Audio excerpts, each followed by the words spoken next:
ವಿಚಾರಣೆಯ ಸಂಕಲ್ಪ, ವಿಚಾರಣೆಯ ಬಗ್ಗೆ ಗ್ಯಾರಂಟಿ. ನನ್ನ ತಾಯಿ ನನ್ನನ್ನು 9 ತಿಂಗಳು ತನ್ನ ಗರ್ಭದಲ್ಲಿ ಇಟ್ಟು ಸಾಕಿದ್ದಾಳೆ.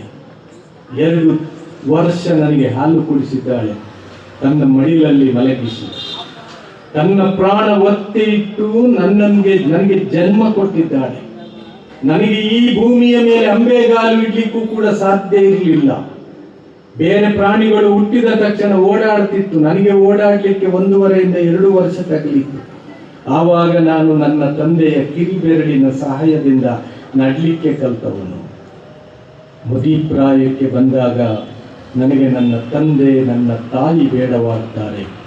ಮತ್ತು ನನ್ನನ್ನು ಕಲಿಸಿದ ನನ್ನ ತಂದೆ ನನ್ನ ತಾಯಿ, ನನಗೆ ಒಬ್ಬ ಮನುಷ್ಯನಾಗಿ ನಿರ್ಮಾಣ ಮಾಡಿದ ನನ್ನ ತಂದೆ ತಾಯಿ, ಅವನಿಗೆ ನನ್ನ ಮನೆಯಲ್ಲಿಯೂ ಜಾಗ ಇಲ್ಲ, ನನ್ನ ಮನದಲ್ಲಿಯೂ ಜಾಗ ಇಲ್ಲ, ನನ್ನ ಕಾರಿನಲ್ಲಿಯೂ ಜಾಗ ಇಲ್ಲ.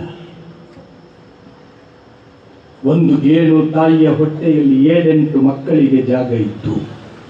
ಈ ಸಮಾಜದ ಪರಿಸ್ಥಿತಿ ಎತ್ತ ಕಡೆ ಹೋಗ್ತಾ ಇದೆ ಅಂದ್ರೆ 7-8 ಮಕ್ಕಳ ಮನೆಯಲ್ಲಿ ತಂದೆ ತಾಯಿಗೆ ಜಾಗ ಇಲ್ಲ ಅಂದ್ರೆ ಯಾವ ರೀತಿಯ ಸಮಾಜ ಕಟ್ತಾ ಇದ್ದೇವೆ ನಾವು? ಯಾವ ರೀತಿಯ ಪರಿಸ್ಥಿತಿ ಬರ್ತಾ ಇದೆ ಈ ಸಮಾಜಕ್ಕೆ? ಎಲ್ಲಿ ಮಾನವೀಯತೆ ನಶಿಸಿ ಹೋಗ್ತಾ ಇದೆ? ಎಲ್ಲಿ ಮಾನವೀಯತೆ ಹೇಳುವಂಥದ್ದು ನಾವು ಕಳೆದುಕೊಳ್ತಾ ಇದ್ದೇವೆ?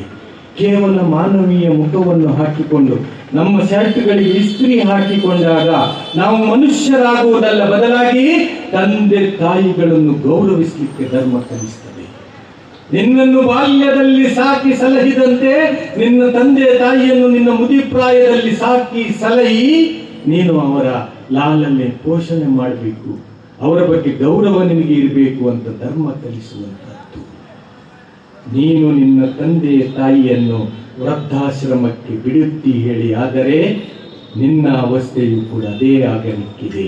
ಕನ್ನಡದಲ್ಲಿ ಗಾದೆ ಇದೆ, ತಲೆಗೆ ಹಾಕಿದ ನೀರು ಕಾಲಿಗೆ ಬರ್ತದೆ ಹೊರತು ಬೇರೆಲ್ಲೂ ಹೋಗುವುದಿಲ್ಲ.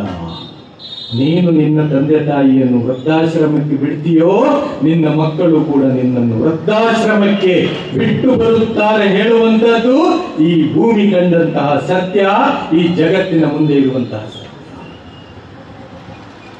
ನೀನು ಅತಿ ಹೆಚ್ಚು ಓದಿದಾಗ, ನಿನಗೆ ದೊಡ್ಡ ಜಾಬ್ ಸಿಕ್ಕಿದಾಗ